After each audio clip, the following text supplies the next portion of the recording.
कैसे हैं आप लोग। मेरा नाम ऐश्वर्य शर्मा है and I will be sharing my business knowledge with all of you. मैं इंजीनियरिंग ग्रेजुएट हूँ। जो मैं इंफॉर्मेशन टेक्नोलॉजी से बीटेक किया हुआ है मैंने, और उसके बाद हुआवे एंड इन्फोसिस में जॉब की है।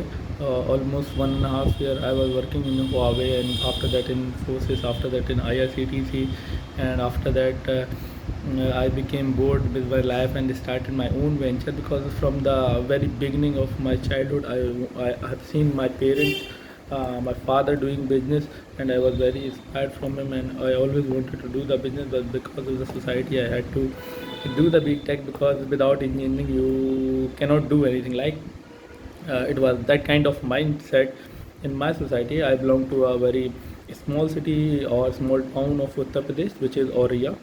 It is a district, but it is very small district.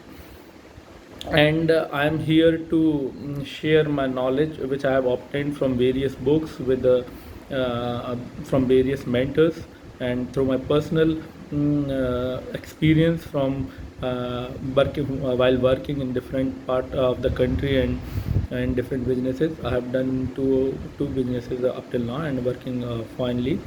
And I'll be sharing my knowledge about how to start a company, how to find the right co-founder, what is the framework to select a co-founder, dividing equity with the co-founder and framework for the same, hiring and retaining the employees, because finding a good employee is a difficult task, and retaining that employee is a double difficult task. And how to find a life-changing idea and validating that idea whether to work on it or not with the market sizing framework, because when you market size for that particular, when you calculate the market size for that particular idea, then you get to know whether to work on this idea or not, it is right with your expectation or not.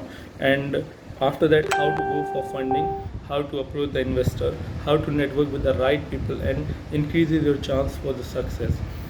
Okay, so all these topics will be covered in the next upcoming videos, and I'll be posting them regularly. And if I find any other topic which is not covered in this, or any other topic of the business which is not covered in these points, I'll be imparting my knowledge on that topic too. So hope you guys